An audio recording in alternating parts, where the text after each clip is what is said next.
times dito sa J&J Beef Pares sa Bangkal. Hindi ko alam na mayroon palang beef pares dito aside from sa Swan. So try natin kung ano yung lasa.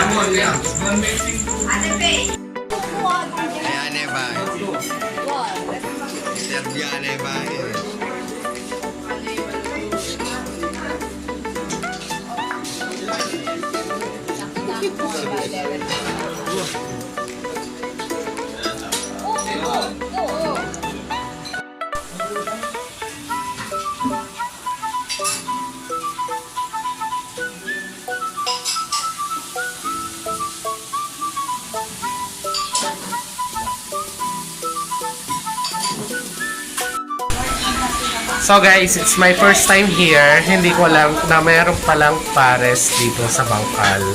So, dati, sa small lang tayo guys. Napunta tayo dun sa dalawang pares. One is here in Poblacion, kina Ate Divine, and one is in the San Nicolas First. But this time guys, dumayo tayo dito sa Bangkal, Guagua, Pampanga to explore kung ano yung pares dito sa Bangkal, which is, ang pangalan is JJ's. So, it's my initial J. Jason. Yan. So, tignan natin guys kung masarap na ba or mapapa doon sa ating titikman. Ganyan yung ano namin, huwag nila. Okay na. Yan. Si ate yung sa sisling.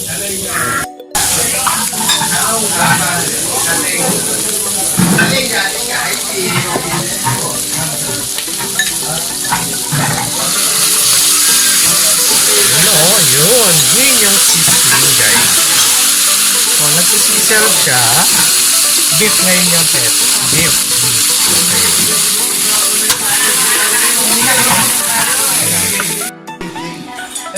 Okay.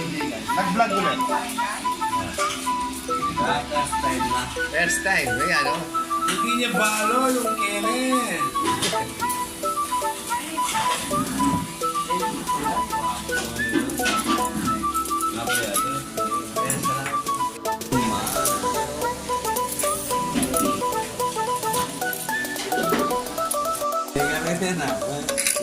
Sa guli. Sa guli.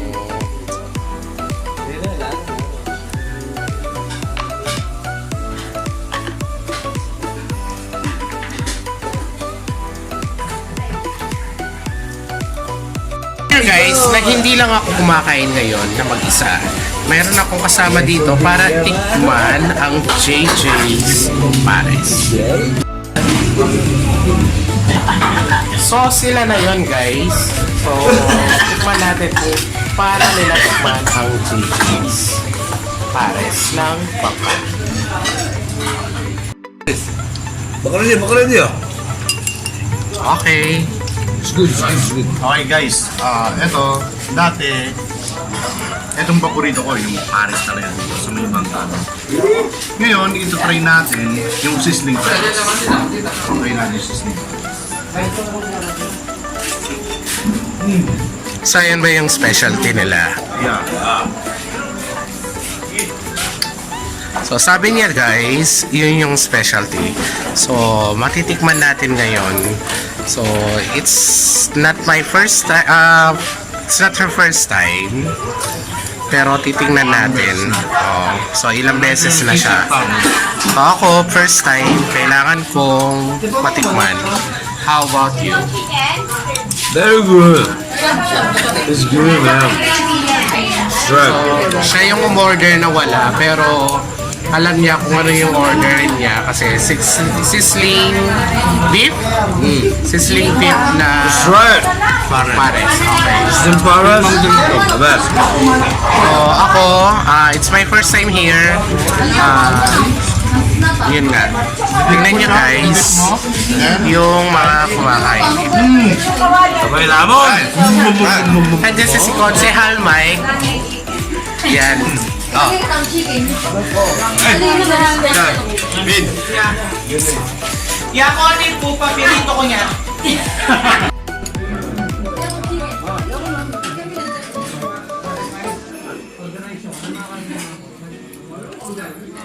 Wah, dia pa ikon sa ano.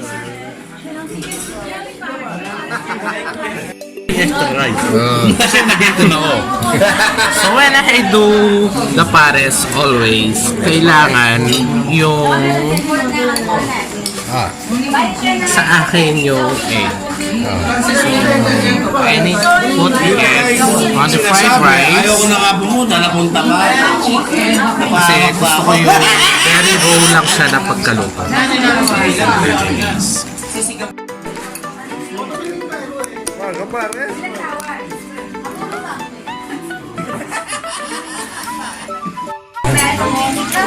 Guys, pasensya na.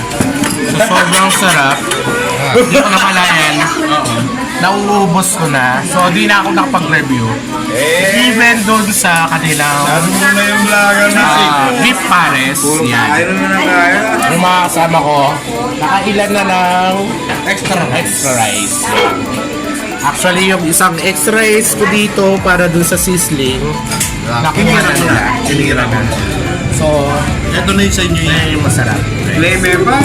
It's a plating na maliit lang, pero ang daming kumakain. Recommendable.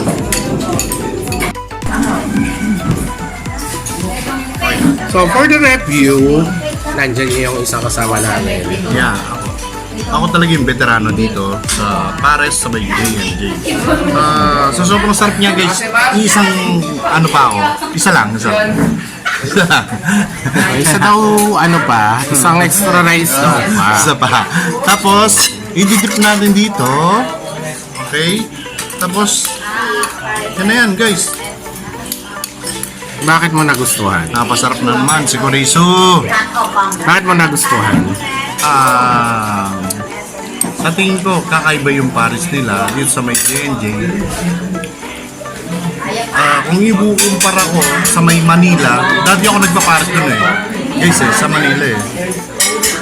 Doon ko unang na-try yung Paris sa may Manila, sa may Makati, Quiapo, Bambang, ganyan. Pero yung dito, iba talaga yung Pampanga. Pag sila Masyado na ng malakaking exposure mo ah. Ikaw meron ka comment? Ayan, maganda yung comment ni Chorizo. So okay ka na? Red Riding Hood ka ba o Robin Hood? Actually, Peter Pan. Ako sa Peter Pan. Gusto mo ng pixie dust? Tama ka si Tinker, bro. Nasa likod. So guys, for review, very recommendable. Hindi ka nagdadayo. So, very malapit lang near in sa Swan area. So, lalagpas ka lang ng konti and you're in the boundary of Guagua. You have this JJ Paris. So, better check out guys. Sobrang mura lang, affordable. Tapos, masarap yung pagkain. And, lalo na ngayon, malamig yung panahon, you better check out the Pares of JJ. Plus, yung mga sizzling nila, masarap talaga. So, try it.